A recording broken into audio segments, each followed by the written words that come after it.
தென்னாட்டின் Julian அசாஞ்சே. இது தென்னாட்டின் Julian அசாஞ்சே இவரா? Edappadi Julian அசாஞ்சேக்கு எடப்பாடிக்கு என்ன? அப்ப இவரு அவருக்கு எம்ஜிஆருக்குமே சம்பந்தம் கிடையாது. அப்ப இவரு தென்னாட்டின் ஜூலியன் அசாஞ்சேனா இவரு நம்ம மதன் ரவிச்சந்திரன். அவர் குருநாதர்னா நம்ம கங்கா சங்கர்னா. ஆமா, கங்கா சங்கரின் இல்லம் ஒரு அடையாளம் தெரியாத இல்ல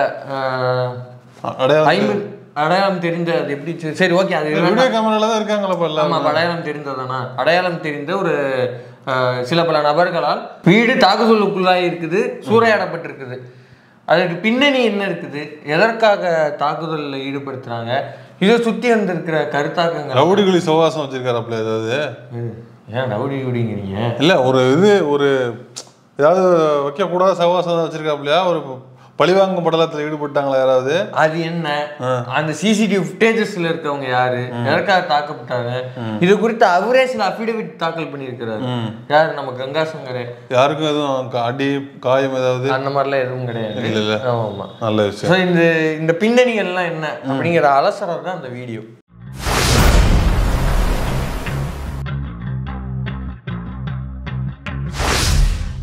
அதாவது சவுக்கு சங்கர் தாக்கப்பட்டாருங்கயா?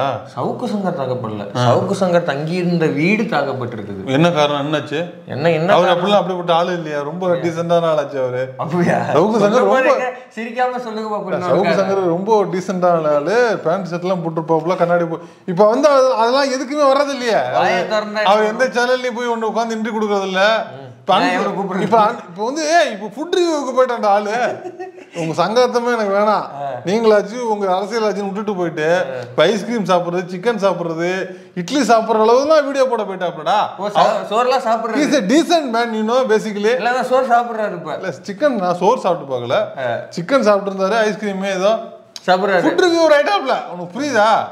ஏதோ தப்பு பண்றத பண்ணிட்டேன், இதுக்கு மேல அது விலகிட்டாப்ல அவரு. இதுல இருந்து இந்த அரசியல் வாழ்க்கையில இருந்து விலகிட்டாப்ல அவர். எப்படி ஏன் அவர் வீட்டை சூறையாடுறாங்க? விலகிறதுக்கு முன்னாடி சில வாந்திகள் எடுத்திருக்கிறாரு. விலகிட்டாரா இல்லையா எனக்கு முழுசா தெரியல. நீங்க தான் சொல்றீங்க தம்பி. ஃபுட் ரிவ்யூ எங்கடா எங்க இருந்து ஒருத்தன் ஒரு காம்படிட்டர் எங்க இருந்து ஒருத்தன் அவதூறு பொய் பேசிட்டு இருந்தவன் டபால்னு காலில் விழுந்து ஃபுட் ரிவ்யூ பண்றானா எந்த அளவுக்கு அவன் எவ்வளவு எக்ஸ்ட்ரீம் போயிருக்கான். நம்ம எதிர்பார்த்து யாராவது சவுக்கோட ரசிகர்கள் யாராவது எதிர்பார்த்திருப்பாங்களா? சவுக்கு வந்து அடிச்ச உடனே இப்படி திரும்பி ஓடி போயிடுவான், பின் வாங்கிடுவான். இங்க இருந்து ஜூலியன் அசாஞ்சே மாதிரி பேசிட்டு இருந்தவன் ஒரு பேச்சுக்கு சொன்னேன். அதான்ப்பா சொல்றேன். அப்படி ஜேம்ஸ் பாண்ட் மாதிரி இருந்தவரு இன்னைக்கு போய் ஐஸ்கிரீம் எப்படி இருக்கிறது, சிக்கன் லாலிபாப் எப்படி இருக்கிறது வந்துட்டான்ல. அப்ப ஒரு பழைய தொழில அந்த பழைய குமாரா இல்ல அவரு இல்ல, அது இது வந்துட்டாப்ல, மீண்டும் வந்து வாழ்ந்துட்டு இருக்காப்ல. அவர் எப்படி தப்பு பண்ணுவாப்ல? அப்படி ஒண்ணு பண்ணி இருக்கிறாரு. என்ன பண்ணிருக்கான்? இல்ல அவரு என்ன பண்ணிருக்காருன்னு அவரு வாயாலே சொல்றாரு. கேக்குறீங்களா? சொன்னல, முன்னாடி சொல்ல மாட்டான்ல. முன்னாடி என்ன சொல்லுவான்? திமுக கோர்ட்ல பாத்துக்கிறேன். அவரு அந்த போலீஸ் ஆபீசர் இப்போ காட்டு என்ன வச்சிருக்காது, போட்டு விடுங்க சொன்னாங்க. வந்தது யாருன்னு பார்த்தா அந்த துப்புரவு தொழிலாளிகளை இழிவாக பேசிவிட்டேன் என்று அதன் காரணமாக வந்தார்கள் என்று நான் யூகிச்சுக்கிறேன். ஏனென்றால் வேறு எந்த காரணமும் இல்ல. இப்ப நம்புறேன், தெரிஞ்சிருக்கேன், சொல்லிட்டான்ல.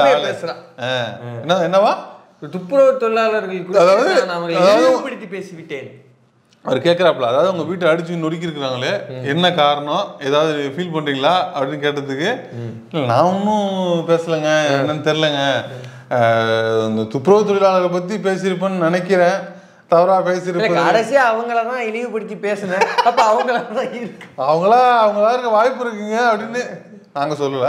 அவரே சொல்லியிருக்காரு. ஆமா, அப்படி அவங்க நினைச்சிட்டாங்கன்னு இவர் நினைக்கிறாரா?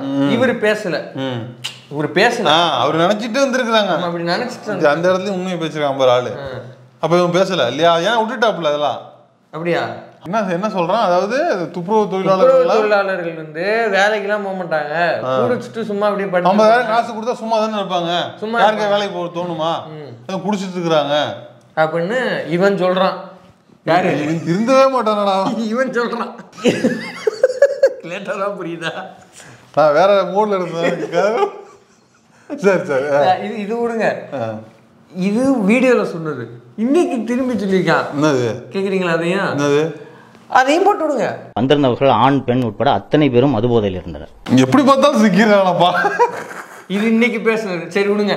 நான் பழசு கூட அவன் பேசவே இல்லை, திருந்திட்டான், அவன் வந்து இப்போ சிக்கன் லாலிபாப்லாம் சாப்பிட்றானே வச்சுக்கிடுவோம். இப்போ இது என்னது? இது தம்பி அவன் தான் ஸ்பாட்ல இல்லையே தம்பி, வேற யாராவது கூட சொல்லியிருக்கலாம். ஆனால் எப்படியும் உறுதியாக சொல்கிறான் குடிச்சிருக்காங்கன்னு.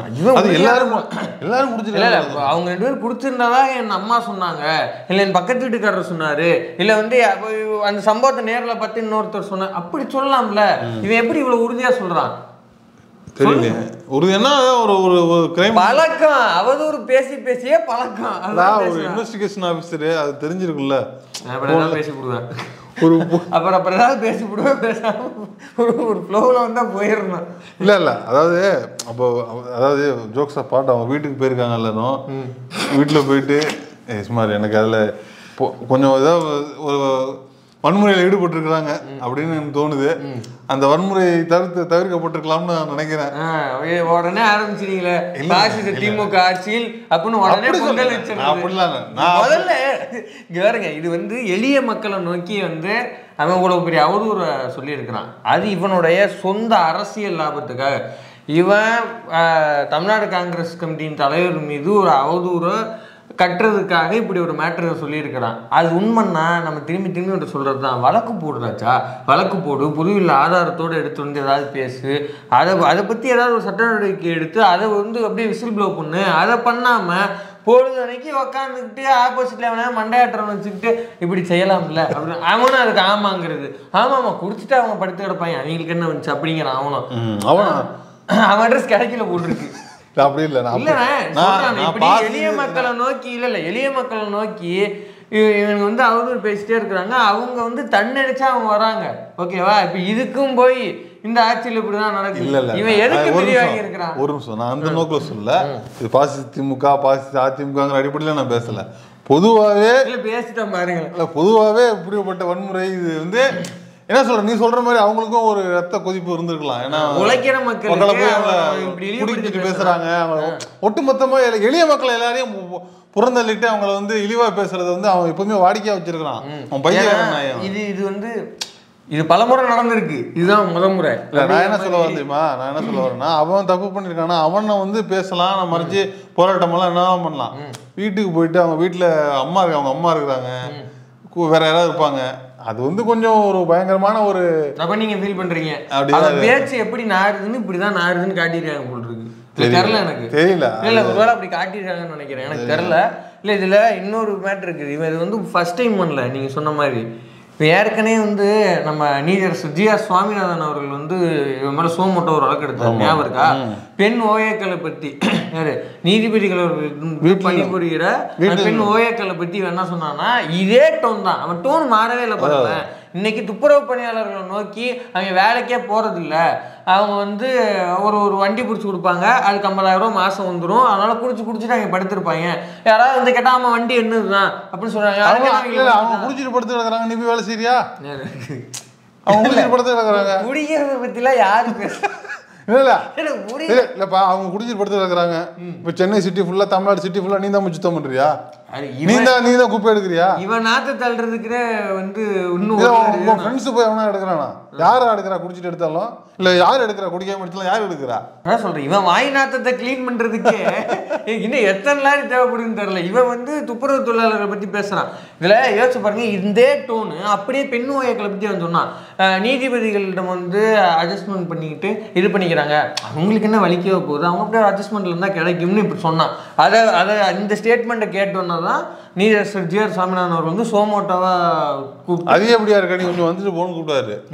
அது எப்படியா இருக்கிற, இன்னும் கோர்ட்டு போக வந்து அப்படின்னு கூப்பிட்டு அந்த கேஸ் என்ன உதயநிதி போட்டாருங்கிறான். இல்ல அவன் என்ன சொல்றான், அந்த கேஸுக்கு இது வந்து திமுக அரசு போட்டுது அப்படின்னு உருட்டினான். அப்புறம் எல்லாரும் தூக்கி வெளில போட்டு அடிச்ச உடனே அமைதியாயிட்டான். அதுக்கப்புறம் இன்னொரு சம்பவம் பண்ணா இதே போல.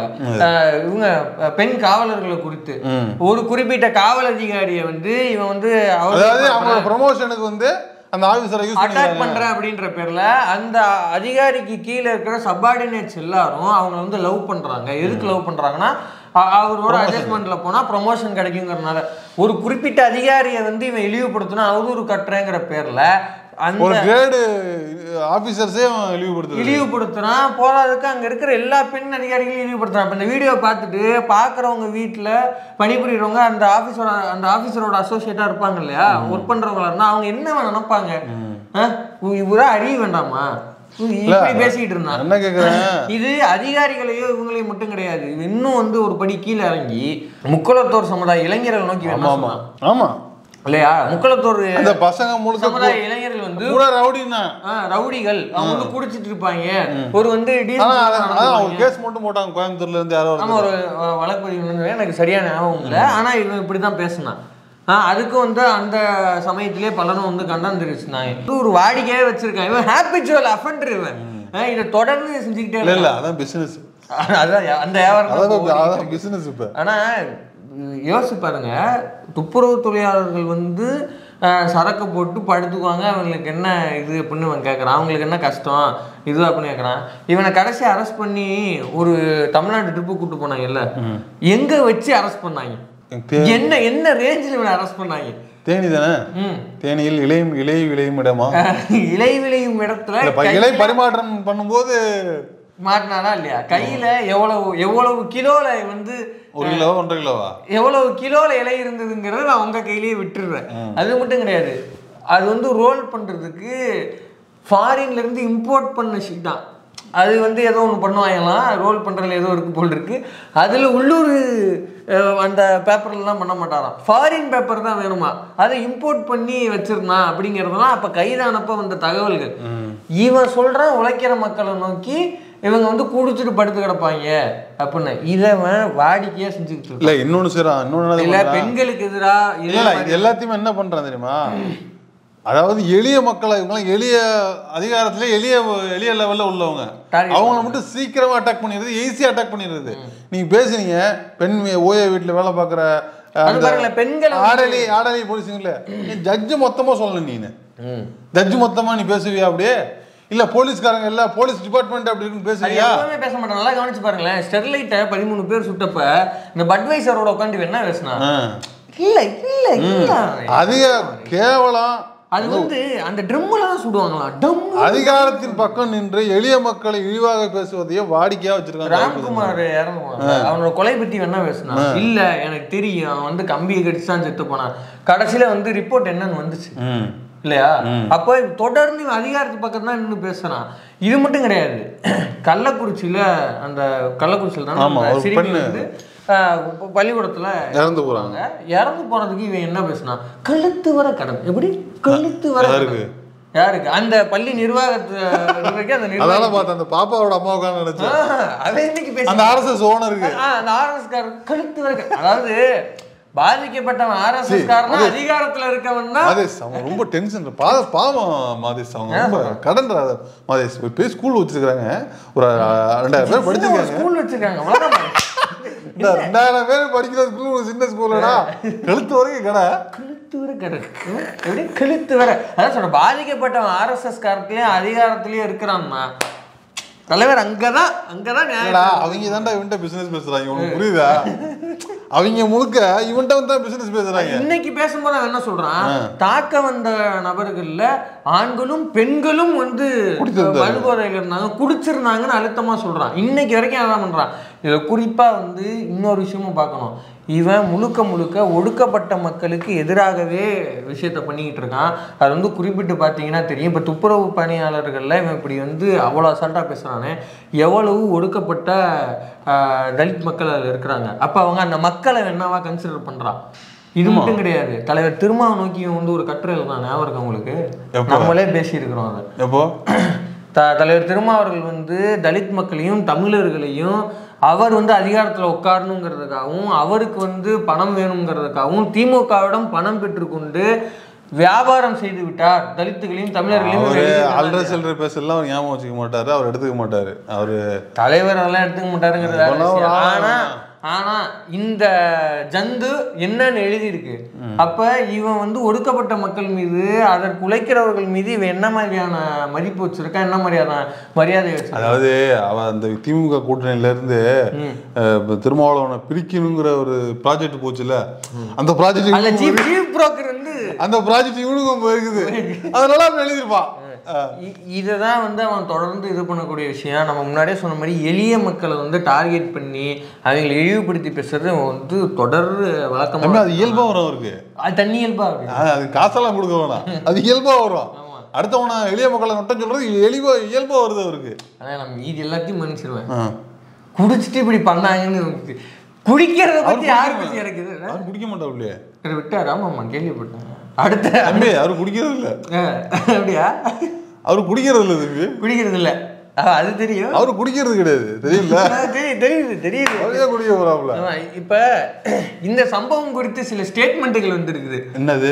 அத படிக்கணும். ஐயா எதிர்கட்சி தலைவர் அதானே அரிச்சிருமா இருக்கு.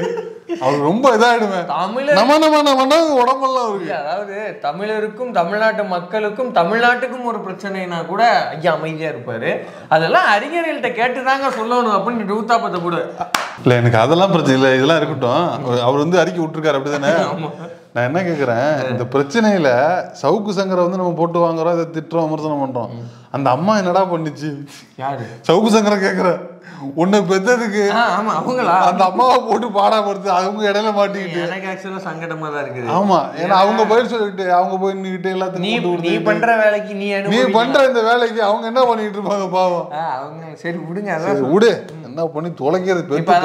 அவர் ஒரு அறிக்கை விட்டுருக்காரு. அறிக்கை அதாவது ஐயா எடப்பாடியார் என்ன சொல்றாருன்னா, ஜனநாயகத்தின் மீது நம்பிக்கையுள்ள யாரும் இதே போல விஷயத்தை செய்ய மாட்டார்கள். மேல் இந்த சம்பவம் கொடுமையின் உச்சம். இது சவுக்கு சங்கர் வீட்டுல இந்த மாதிரியான விஷயத்த வந்து நடத்துனது, இந்த மாதிரி கழிவுல கொட்டினது கொடுமையின் உச்சமா. டீலிமிட்டேஷன்லாம் பிரச்சனை இல்லை. டீலிமிட்டேஷனோ மும்மொழி கொள்கையை திணிக்கிறதோ அதனால வந்து நிதி தரமாட்டோம்னு பிளாக்மெயில் பண்றதெல்லாம் பிரச்சனை கிடையாது. அது யாருமே கருத்து கேட்க மாட்டீங்க அவர்கிட்ட. டிபிஎஸ் கிட்ட கேட்டாலும் பதில் சொல்லிடுவாரு. அது அறிஞர்கள்ட்ட கேட்டதான் சொல்லணும்ன்றாரு. எதான் கேட்டாலும் இப்படி ஒரு ரெண்டு ஊத்தாப்பத்தை அதனால கேட்கறது இல்ல. என்னதாலும் கேட்கறதுக்கு ரெடிதான். அவரு என்ன இருந்தாலும் கேட்கணும். அவனை ஒரு எதிர்கட்சி தலைவர் 65 சீட்டு வச்சிருக்காரு. அதனால நீங்க என்ன கருத்தாலும் அவர்கிட்ட ஒரு வாட்டி கருத்து கேட்கறது நல்லதுன்னு நான் நினைக்கிறேன். கருத்து இல்லைன்னா தமிழ்நாடு வேற மாதிரி ஆயிடும் போறோம். ஆமா, இப்ப அவர் இன்னொன்னு சொல்றாரு, இந்த கொடுமையான செயலை செய்த கும்பலையும் பின்னணியில் உள்ள அனைவரையும் சட்டத்தின் முன்பு நிறுத்தி கடுமையாக தண்டிக்க வேண்டும். கும்பலா என்று? ஆமா, இன்னும் கும்பலுங்கிறாப்ல. இந்த வந்துட்டு போயிடுவாங்கல்ல, அந்த தாக்குதல் பட்டு போனாங்கல்ல துப்புரவு தொழிலாளர்களை கும்பலுங்கிறாரு. அது பாத்துங்கப்பா. இல்ல அப்ப அவன் வந்து துப்புரவு தொழிலாளருங்கிறான், இந்த கும்பலுங்கிறாப்ல. என்ன கான்ட்ரடிக்ஷன் இது? அவன் எழுதி கொடுத்த அப்படியே காப்பி பேஸ்ட் பண்ணீங்களோ? திருந்தாப்புல ஐடியா இல்ல. சரி, ரைட், ஓகே. சட்டப்படி நடவடிக்கை எடுக்கும் தவறும் பட்சத்தில் கீங்கி வீரி பதவி. என்னடா என்ன இதுவா? சட்டப்படி நடவடிக்கை எடுக்க தவறும் பட்சத்தில் கீங்கி வீரி பதவியேற்றவுடன். யார் அவரு? இப்படி அரசியல்வாதி பேர் நான் கேள்வி. கிம் ஜாங் உன் தெரியும். இது கிரிகோர் மெண்டல் தெரியும், ஏற்பியலின் தந்தை. இது என்ன கிங்கினி மிங்கினி மாதிரி? கீங்கி வீரி பதவியேற்றவுடன் துப்புரவு பணியாளர்கள் போல வந்த இந்த குற்றச்செயலில் ஈடுபட்டவர்கள் பின்னணியில் உள்ளவர்கள் மீது சட்டப்படி கடுமையான நடவடிக்கை எடுத்து தண்டிக்கப்படுவார்கள். புதுசா பேர் மாத்திட்டாங்களா? அதாவது கொஞ்ச நாளா கேடிஆர் கூட சுத்திட்டு இருந்தாரு, ராஜேந்திர பாலாஜி கூட. அவரு இந்த இதுல நியூமராலஜி கயிறு இதெல்லாம் கொஞ்சம் இது இல்ல. அவர் இன்னும் பார்த்து பேரை மாத்திக்கிட்டா நம்ம வேற ஜெயிக்கிறதுக்கு வாய்ப்பு. எடப்பாடி பேர் தானே அது. ஆனா இது இது இது எந்த ஆய்வாளர்கள்ட்ட கேட்டா புரியும்னு நீங்க கொஞ்சம் பார்த்து தெரியல. என்ன எழுதிருக்காப்ல அவரு? அது ஒண்ணு இல்ல, இது காடை போட்ட சவுக்கு முடியா கூமுட்டை அப்படியே ட்விட்டர்ல இருக்கிறத காப்பி பண்ணி இதுல போட்டுருக்கு. காப்பி பேஸ்ட் அது ட்விட்டர்ல இருந்து எடுத்துக்கும் போல இருக்கு. AADMKங்கிறது இந்த லட்சணத்துல இருக்கு. அதுதான் கீவிங்கிரியா? Okay okay. அதாவது எதிர்கட்சி தலைவர்னா எதிர்கட்சி தலைவர் தான்டா. என்னமா அடிச்சான் ஒரு ஆளு. அதிமுக பதவியேற்றவுடன் டீலிமிட்டேஷனுக்கு இன்னும் கடுமையாக எதிர்ப்போம். அதெல்லாம் சொல்லல, நிதி பகிர்வை கேட்டு பெறுவோம். அதெல்லாம் சொல்லல. அது இல்ல, அதெல்லாம் தேவையில்லை. சவுக்கு சங்கர் வீட்டுல அசிங்கத்தை கொட்டின வேண்டாம், அவளை பிடிச்சி அரெஸ்ட் பண்ணி போறது. நேற்று சட்டசபையில கேக்குறாப்ல, என்ன எப்ப பார்த்தாலும் உங்க அமைச்சர்கள் வந்து எதுக்கு எடுத்தாலும் அறிக்கை விட்டுக்கிட்டே இருக்கிறாங்க, அறிக்கைங்கிறாங்கன்னு டென்ஷன் ஆகுறாப்ல. அதுக்கு முதலமைச்சர் சொல்றாரு, ஏங்க நீங்க கேள்வி கேட்கறீங்க, தப்பா பேசுறீங்க, அதுக்கு நாங்க தானே அறிக்கை கொடுக்கணும், அதுக்கு அறிக்கை கொடுக்க என்ன பண்ணணும். அப்ப அங்க டென்ஷன் ஆகுறாப்ல அறிக்கை கொடுத்தாலே, ஆனா வெளில வந்து இவர் சவுக்கு சங்கருக்கு அறிக்கை கொடுக்குறாரு. இவர் கொடுக்குற ரேஞ்சில் மக்களுக்காக என்னைக்காவது இன்ஸ்டன்டா இந்த டீலிமிட்டேஷன் பத்தியோ இல்ல வேற ஏதாவது பத்தியோ கொடுத்துருக்காப்லையா? அது ஆய்வாளர்கிட்ட அறிஞர்கள்ட்ட சவுக்கு சங்கருக்கு ஒண்ணுன்னா துடிச்சு போறாப்லப்பா, அப்படியே துடிச்சு போயிடாரு. ஹைகோர்ட்ல இருந்து இங்க கீழமை கோர்ட்ல இருந்து சுப்ரீம் கோர்ட் வரைக்கும் அதிமுக வக்கீல்களும் அவருக்கு பர்சனலா வந்து வக்கீலா இருக்கவங்களே அனுப்பி பார்த்திருக்காரு. அவ்வளவு ஒரு பாசம்.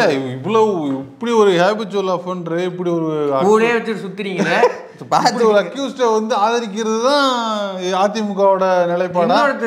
என்னது அண்ணாமலை அவரு அடுத்தபடியா அவர் வந்து அவரும் ஒரு திமுக ஊழல் செய்தது என்று சொன்னதற்காகவே இப்படி அவன் எதுக்கு இதா இருக்கான், துப்புரவு தொழிலாளர்கள் வந்து அதை பண்ணியிருக்கிறாங்க, அது என்ன அவனே ஒத்துக்கிறான் அவன் வாயால. ஆமா பேசுனாதான் அவனே ஒத்துக்கிறான். உங்க 2 பேருக்கு எங்க இருந்து வந்துச்சு? இப்ப நான் என்ன கேட்கிறேன், முத்துராமலிங்க தேவர் அவர்களுடைய சமாதிக்கு போய் தொட்டு கும்பிட்டு வருங்கால சிஎம் அப்படின்னு ஆர்கே சுரேஷ் கட்டி பிடிச்சி முத்தம் கொடுத்தாருல, அந்த சமுதாயத்தை பத்தி இவன் எவ்வளவு இழிவா பேசியிருக்கான். இப்ப அந்த கருத்தை நீங்க ஏற்கிறீங்களா? அது ஏற்கிறீங்களா சொல்லுங்க.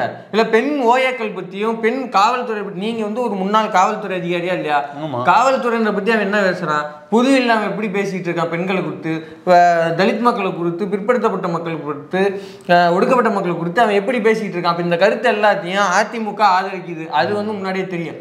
ஏன் தெரியும்னா, வக்கீல் அனுப்பி அவரை பகுமானமா பெயில் எடுத்து கூப்பிட்டு வர்றது ஐயா எடப்பாடி தான். அதனால அவர் ஆதரிக்கிறாரு. பாஜகவும் அண்ணாமலை இதை ஆதரிக்குதா? ஏண்டா அண்ணா எடப்பாடி ஆதரிக்கிறாருன்னா பிஜேபி ஆதரிக்காதாடா? இட்ஸ் டிஃபால்ட்ரா. சாரி, அதுதான் சொல்லி இதுக்குதான் எக்ஸ்பீரியன்ஸ் வேணும். ஸோ இப்படியாக சவுக்கு சங்கர் அவருடைய வீட்டில் சவுக்கு சங்கர் பேசியதை கொண்டு போய் சேர்த்து அந்த சம்பவம் நடந்திருக்கிறது. மேலும் இந்த வழக்கில் வேற என்னென்ன விவரங்கள் வருதுங்கிறத. அப்படியா? இல்லை இவன் திருந்துவானா இல்லை இப்படியே தான் பேசிட்டு இருக்க போறானா? ஏன்னா அவனோட பேச்சு வந்து அடங்க மாட்டேங்குது. என்னதான் நீ ஃபுட் ரிவ்யூரா மாறினாலும் இந்த பிசினஸ் நீ பண்ணிக்கிட்டே தான் இருக்கிற. அதனால ஜட்ஜையா அவர்கள் அவனுக்கு தக்க தண்டனை கொடுத்து வாய் போடுமாறு தாழ்மொழி. ஆமா, இந்த மாதிரி பேசுனா என்ன பண்றது? எல்லாத்தையும் தப்பா பேசுறான், ஒட்டுமொத்த இனக்குழுவை பேசுறான், வந்து பெண்களை பத்தி பேசுறான், தலைவர்களை பத்தி பேசுறான். எல்லாம் பார்த்து நல்ல ஒரு இம்போசிஷனா கொடுத்து விடுங்கயா.